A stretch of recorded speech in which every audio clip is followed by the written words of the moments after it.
Selamat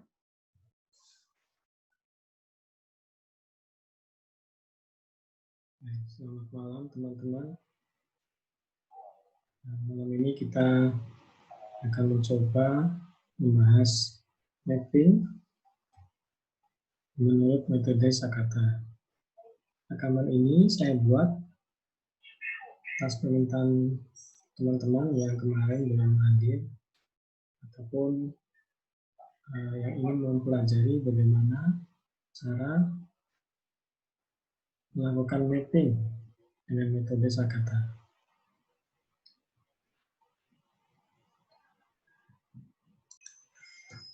Baik, saya ulangi.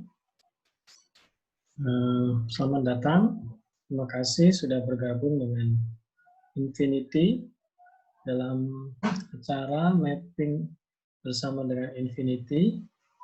Kali ini dengan saya, Stefanus Destiadi, yang akan memberikan cara mapping dengan metode Sakata. Metode Sakata adalah metode yang ditemukan oleh Bapak Sokyo Honma. Ya. Teman-teman bisa cari sendiri referensi mengenai Pak Sokyo Honma ini. Saya mau bicara prinsip saja mengenai metode Sakata. Saya akan bagikan screen saya supaya menjadi lebih jelas.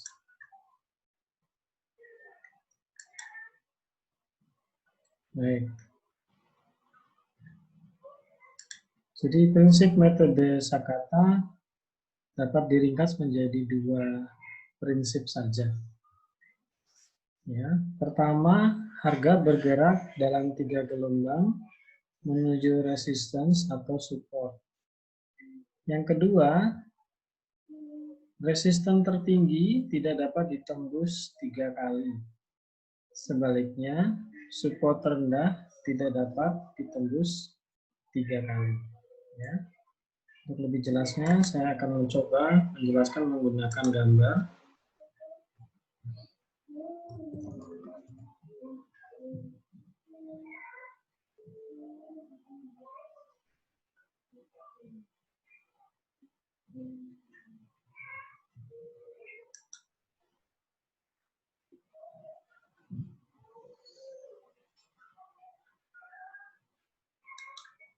Jadi kita buka saja map kita, ya, chart kita. Pertama kita tentukan dahulu mana resistance dan mana support. Ya. Saya menggunakan contoh pasangan mata uang DU. Ya, saya buat di sini sebagai resistance dan yang ini sebagai support. Ya. Oke. Kita lihat mood pergerakan harga minggu lalu. Ya, ditandai dengan candle bullish besar ini. Ini artinya minggu ini ya perkiraan harga masih akan bergerak naik. Dia akan mencoba melakukan tes support ya, tes resistance. Di sini kelihatan bahwa resistance ini sudah dicoba ditembus setidaknya 2 kali ya. Yang mana? Ya, ini yang pertama, ini yang kedua, ya, dan ini adalah upaya yang ketiga. Ya. Oke, kita punya peluang berapa banyak untuk minggu ini ya menuju resistance dari harga sekarang. Kita mempunyai peluang sekitar 360 pips ya. Jadi harga minggu ini akan mencoba mencapai resistance ya, resistance yang ini, atau bisa saja harga berhenti di resistance yang ini ya. Jadi ini adalah upaya harga yang pertama untuk mencoba mencapai resistance ya. Jadi dia akan mencoba mencapai dulu yang ini. Ya. Kalau ini berhasil tembus, maka dia akan lanjut naik ke resistance yang di atasnya sini ya. Oke. Nah, ini kita berasumsi bahwa area ini adalah area resistance tertinggi ya. Kalau ini berhasil ditembus lagi, maka harga masih akan mencoba mencari resistance yang berikutnya ya. Tapi kita tidak perlu terlalu jauh untuk ke sana. Kita coba saja memperhatikan gerak harga di minggu sekarang ini, apakah akan mencapai ini ya, resistance pertama atau resistance yang kedua. Ya. Nah, tadi saya sebutkan bahwa harga bergerak dalam 3 gelombang ya. Gelombangnya yang mana? Ini gelombang yang pertama. Ya, dia melakukan koreksi. Ya. Gelombang yang ketiga. Ini. Oh, maksudnya gelombang yang kedua. Lalu harga koreksi lagi. Kemudian harga naik ya, mencoba melakukan retest resistance yang ketiga ya. Oke, sekarang kita mengetahui bahwa peluang minggu ini adalah up ya. Jadi kita mencoba mencari buy. Nah, sekarang kita mau masuk posisi buy di mana ya. Kita coba lihat time frame D1 ya. Nah, kita mau lihat di sini di time frame D1, di sini kita menjumpai resistance ya. Resistance ini cukup kuat karena di sini sudah berhasil, setidaknya sudah dicoba ditembus 2 kali ya. Apakah ini akan menjadi resistance yang kuat? Ya, kita lihat saja. Jadi harga yang sekarang sudah mendekati resistance yang ini. Kita lihat apakah dia berhasil tembus atau tidak. Kalau berhasil tembus, maka dia akan mencoba melakukan retest resistance yang di atasnya. Ya. Nah, dari gerak swing ini, swing yang rendah ini ke atas ini juga bisa kita lihat ada 3 gerakan. Ya. Jadi ini yang gerakan yang pertama, harga kemudian terkoreksi.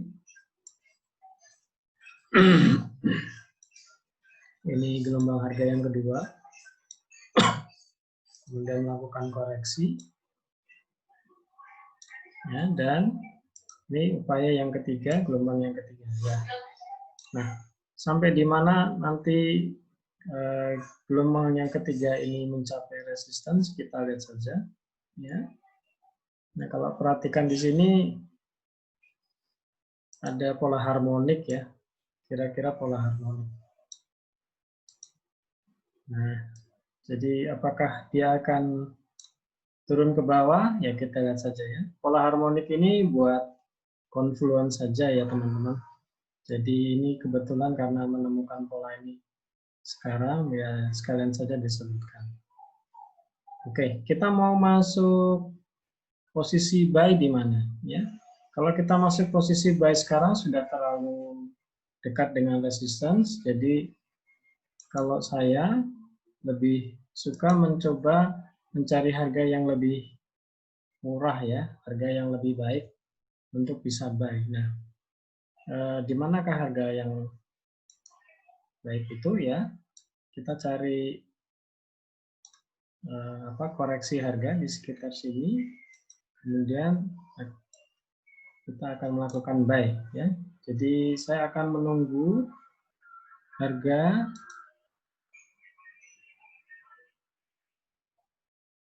ya di area yang ini ya.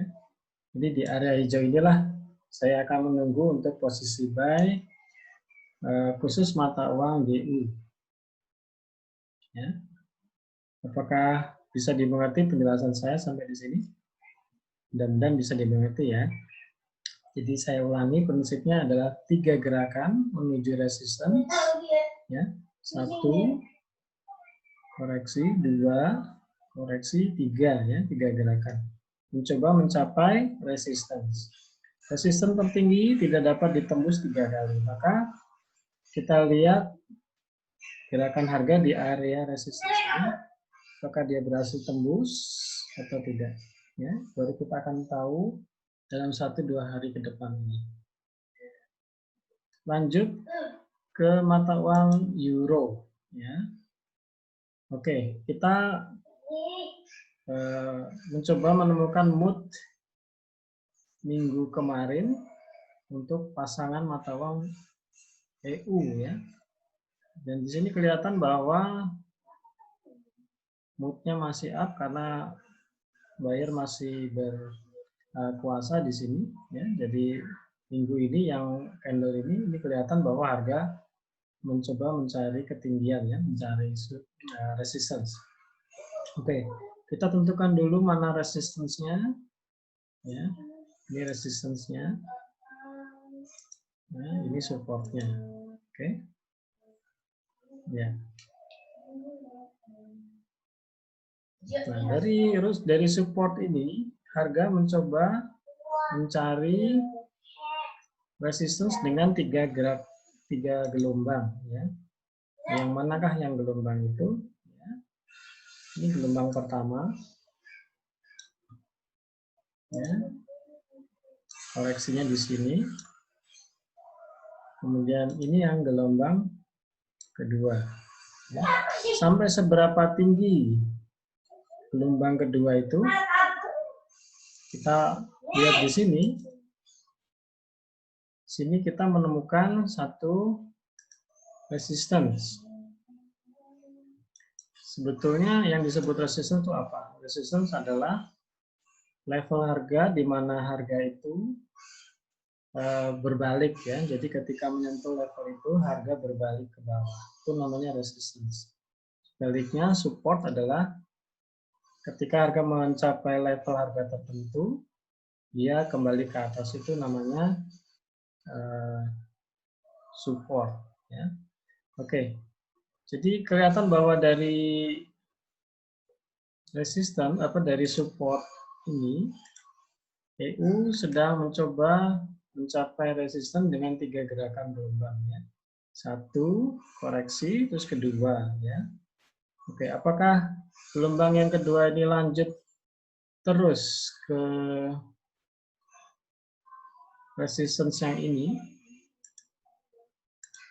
Kita masih belum mengetahuinya, tapi bisa dipertimbangkan sebagai satu level harga di mana harga nanti akan berbalik ke bawah. Ya. Apakah ini masih akan berlanjut? Kita belum tahu sekarang, tapi kelihatan bahwa kalau ini dianggap sebagai resistance, dan ini sudah tembus ya, sudah tembus. Oke, sekarang kalau kita masuk buy sekarang, maka kita sudah agak terlambat. Kita mencoba mencari harga yang lebih baik agar kita bisa melakukan buy ya dengan kemungkinan profit yang lebih baik. Nah, kita masuk ke time frame D1.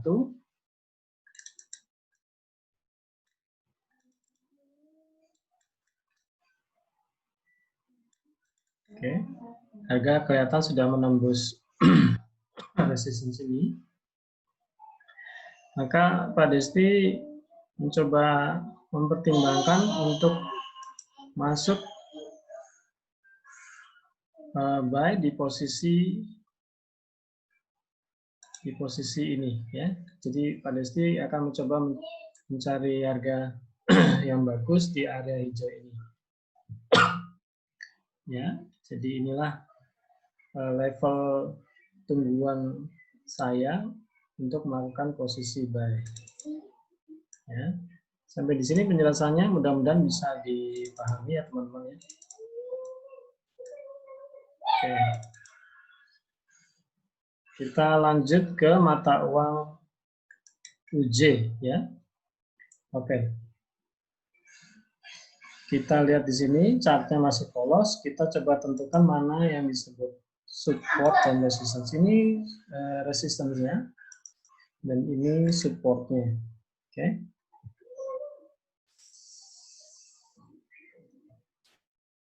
Dalam kondisi sekarang, harga kelihatan didominasi oleh candle seller ya, karena banyak warna hitam di sini ya, seller ya. Jadi asumsi saya, harga sedang mencoba membuat 3 gelombang menuju support ya. Yang manakah gelombangnya? Ya, ini gelombang yang pertama.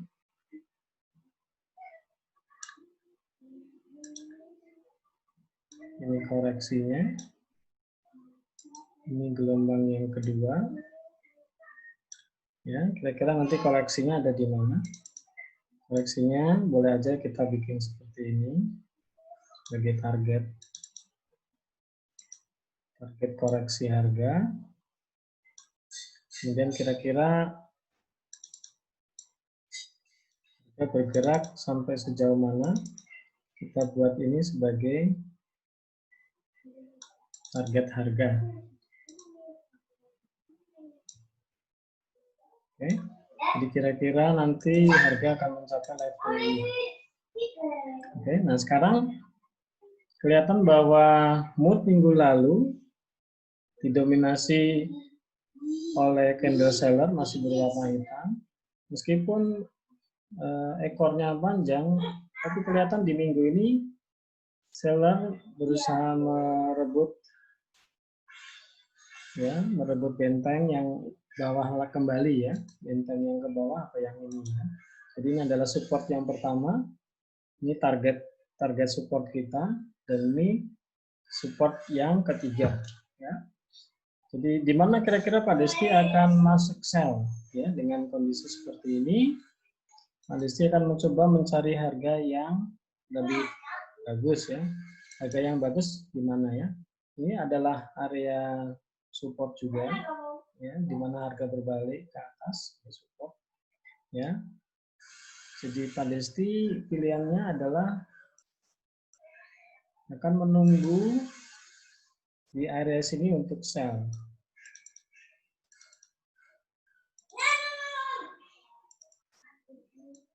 Ya, jadi inilah area di mana Pak saya akan menunggu untuk sell. Apakah bisa masuk sell sekarang?